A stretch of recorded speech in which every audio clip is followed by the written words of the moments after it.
আসসালামু আলাইকুম রহমতুল্লাহি বরকাতুহু।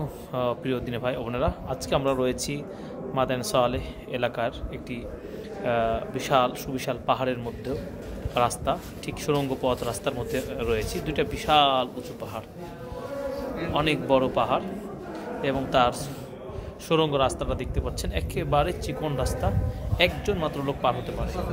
রাসূল সাল্লাল্লাহু আলাইহি ওয়াসাল্লাম একটি হাদিস মনে পড়ে যায় যে পাহাড়ের গর্তে আশ্রয় নেওয়া তিনজন ব্যক্তি, এরপরে সে পাহাড়ের গর্তে পাথর পড়ে সেটা বন্ধ হয়ে যায়। তারপরে তিনজনেই মহান আল্লাহর কাছে দোয়া করেন, দোয়ার ফলে আল্লাহ তাআলা তাদের পাহাড়ের ওই টুকরো মুখ ওপেন হয়, খুলে যায়, এরপরে তারা মুক্তি পায়।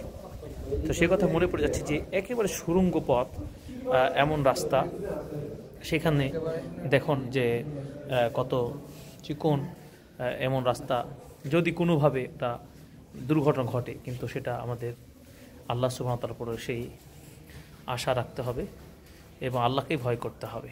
এই পাহাড়, সুবহানাল্লাহ সুবহানাল্লাহ, আমরা দেখে অদ্ভুত হলাম, হয়তো দেখার সুযোগ হতো না। আলহামদুলিল্লাহ, অনেক সুন্দর একটি জায়গা আমরা দেখলাম। দেখতে পাচ্ছেন আপনারা যে একজন দুইজন করে, একজন করে পার হচ্ছে। আল্লাহ আকবার, আমাদেরকে হেফাজত করুন।